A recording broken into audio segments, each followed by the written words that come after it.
स्टेशनला जाईल. त्याच्यात माझे 10-15 मिनिटं जातात. तिथे 1-1 मिनिटाचा पण हिशोब होतो. म्हणजे मला 1-1 मिनिटं पण महत्त्वाचा असतो. तर जायलाच मला 15-20 मिनिटं, ते 20 मिनिटं धरा तुम्ही. 20 मिनिटं स्टेशनला लागतात. तिथून जायचं, तिथून रिक्षा पकडेपर्यंत हे ते सगळं. रिक्षा असतं, रिक्षाला गेलं तर ट्रेनचा प्रॉब्लेम असतात. तिथून गेल्याच्यानंतर कंटिन्युअसली तुम्हाला उभं राहायचंय. तुमची कामं करायची आहेत. 12 तासमध्ये तुम्हाला जास्त रेस्ट नाहीये. आणि घरी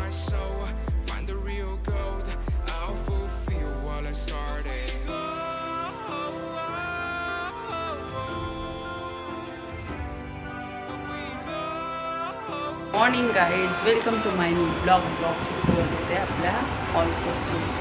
आणि सकाळचे वाजलेत आता 7:45 झाले.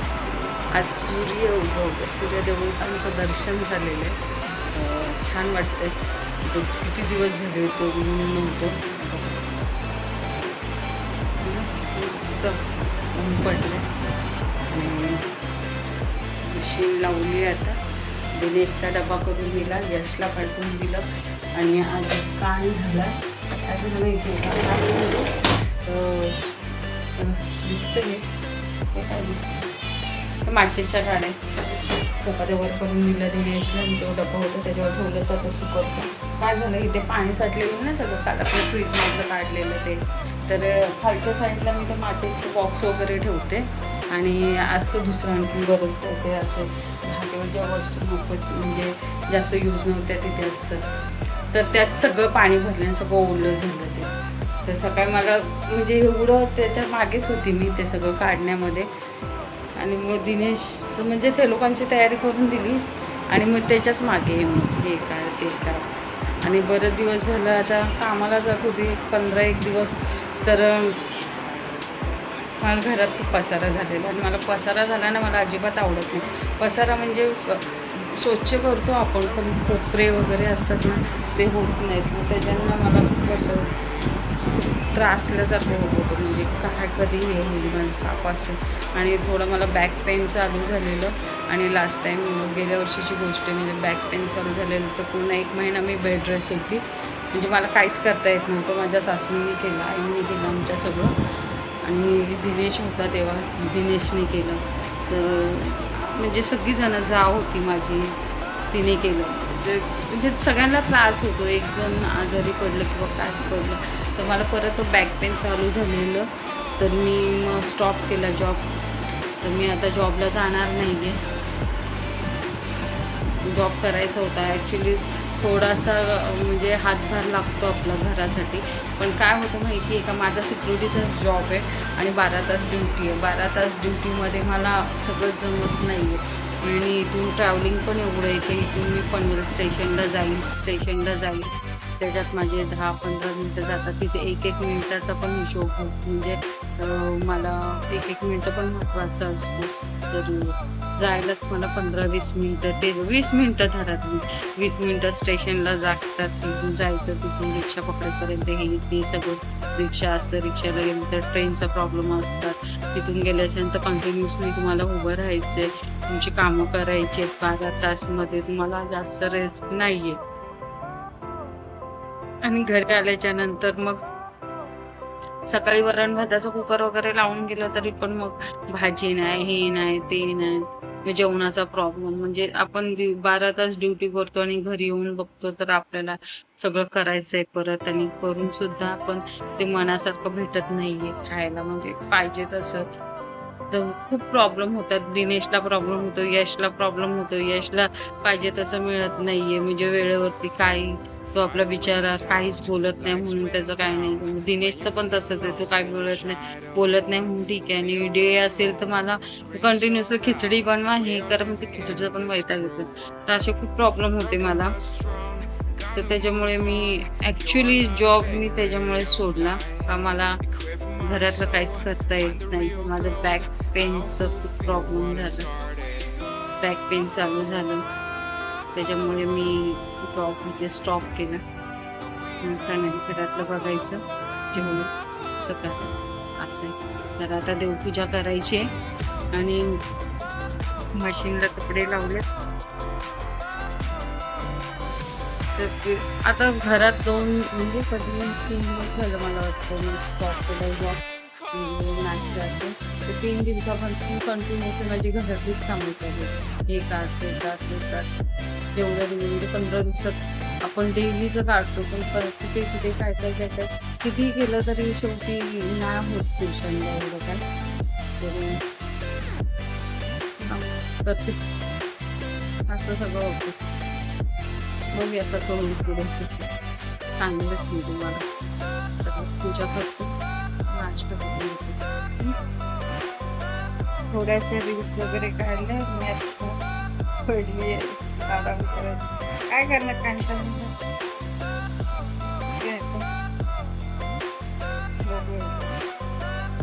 रील्स बघा इंस्टावरती रील्स टाकल्यात तर.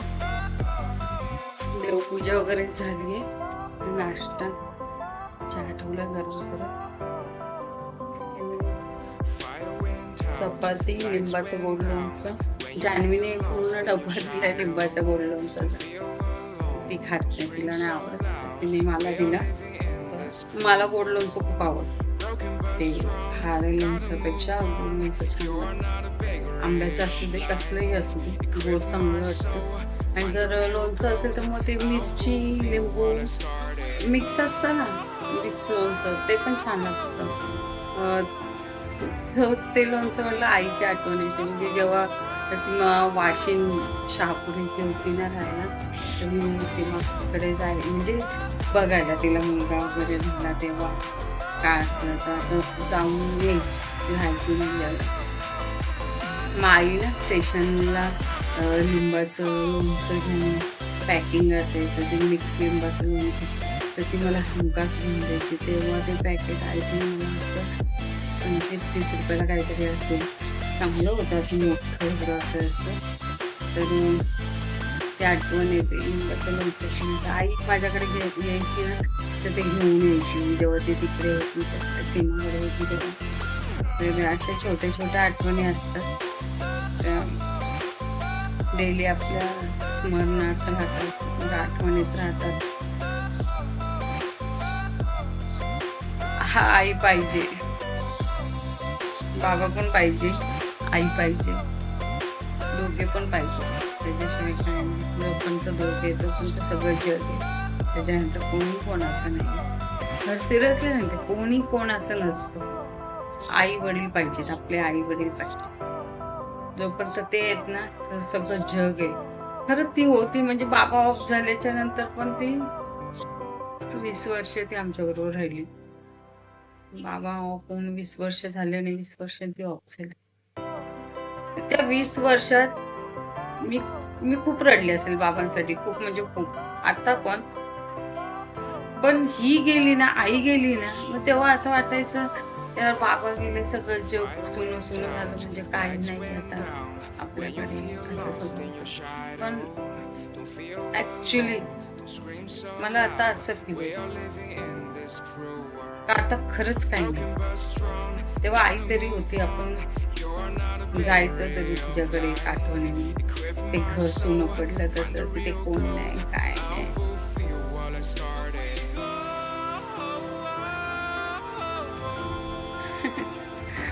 असंच असतं, काय करणार. कोणाचं मरण आपण नाही थांबवू शकत, कोणाचं जन्म घेणं पण नाही थांबवू शकत आणि कोणाचं मरणही थांबवू नाही शकत. आता हॉस्पिटलला किती खर्च करा, किती लाखो करोड खर्च करा, पण जेवढं आयुष्य आहे तेवढंच राहणार आहे. जसं मायकेल जॅक्सन, त्यांनी तर पूर्ण टीम ठेवलेली त्यांच्याबरोबर, खाणं पिणं काय करायचं काय नाही म्हणजे सगळंच होतं, तरी पण ते ऑफ झालेच ना. आणि जन्माला यायचं असेल तर कसं येतं. उदाहरणार्थ माझ्याकडे आहे म्हणजे अशा आहेत अशा गोष्टी का त्या मला माहिती आहे. कधी बोलतात नाही आम्हाला हे बाळ नव्हतं होतं आणि आम्ही हे केलं ते केलं, तरी पण हे आली. भारती लिंबाचिया त्यांचंच उदाहरण सांगते. त्यांनी सांगितलेलं आहे का अक्षरशः आईला ती नकोच हवी होती. म्हणजे जेव्हा तुमची आई प्रेग्नेंट होती तेव्हा नको हवी. नाही आता मुली तर आता हे नकोय आपल्याला, पण तरी सुद्धा ती जन्म घेतला तिने. म्हणजे तेच असतं ना, माणसाचं जन्म आणि मृत्यू आपल्या हातात नाहीच. तर आईला आम्ही केला प्रयत्न, पण खूप लेट झालेलं, ऑफ झाली बाबांच्या वेळेस. तर काय आम्हाला एवढं समजतच नव्हतं जे आई तरी असं होतं. आईच्या वेळेस आम्ही दोघीच होतो, म्हणजे आम्ही खूप प्रयत्न केला दोघींनी. कोणी नव्हतं, आम्ही दोघीच फिरायचो त्या दवाखान्यात त्या दवाखान्यात. शेवटी नाही राहिलं, असंच आहे. आणि आपण दुसऱ्यांच्या आई वडिलांना आई बोलायला गेलं तर त्यांना पण आमच्या आई वडिलांना आई एवढा अधिकार नाही दाखवायचा.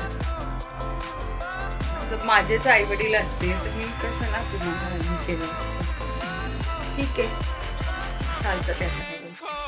तर नाश्ता करूया. दिवसभर काय होतं तर घरीच जॉब करते.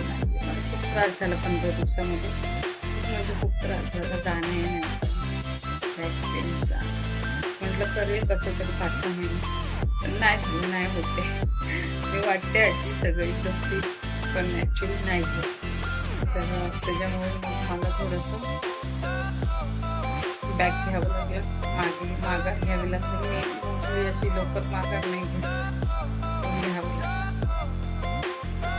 येऊन केली नशिबातल्या गोष्टी आहे ना.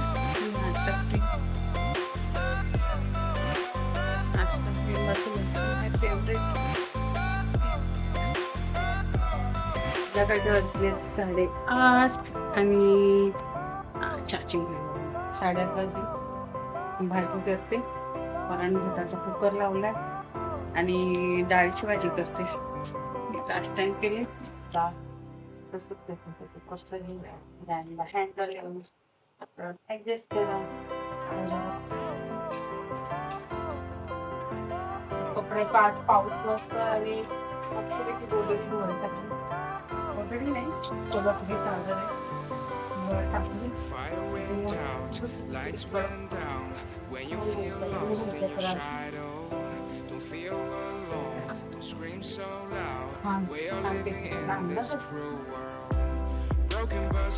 छानपैकी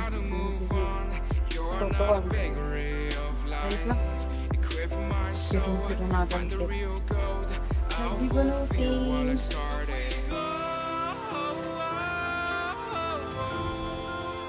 कडधान्य डाळ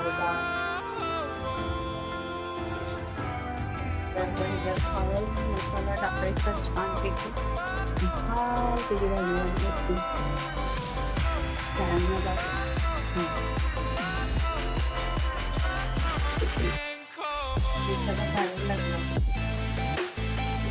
त्याची भाजी मसाला टाकते. मसाला काढते.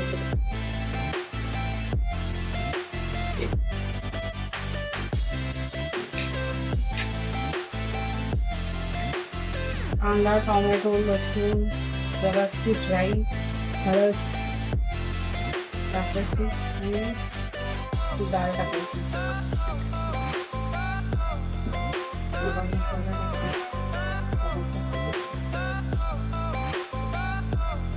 डाळ भिजत ठेवलेली भरपूर.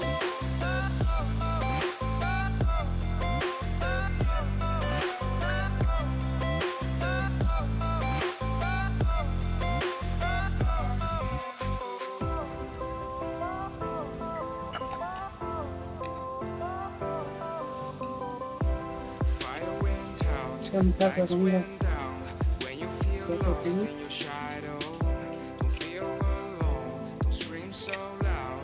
पाणी टाकायचं,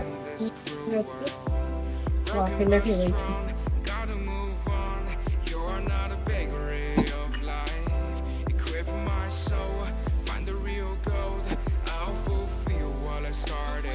प्लेट ठेवूया वरती आणि त्याच्यातून पाणी ठेवू.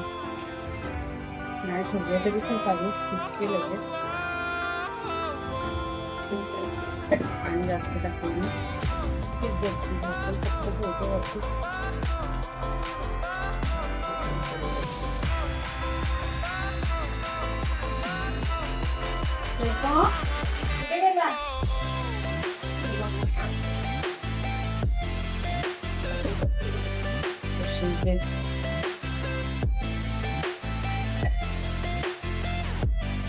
चपात्या आधीच ठेवायच्या, तर चपात्याची काही गरज नव्हती करायचं.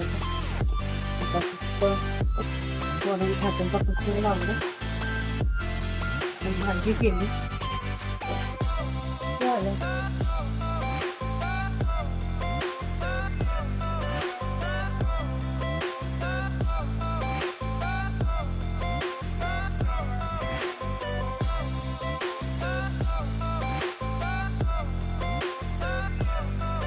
ही बेसिंग मध्ये एवढी भांडी घेते ते तो होत आले. आणि आज आम्ही दोघेच जेवणार, यश नाही, यशचा काही प्रश्न नाही. ओके, चला मी भांडी किती घासू.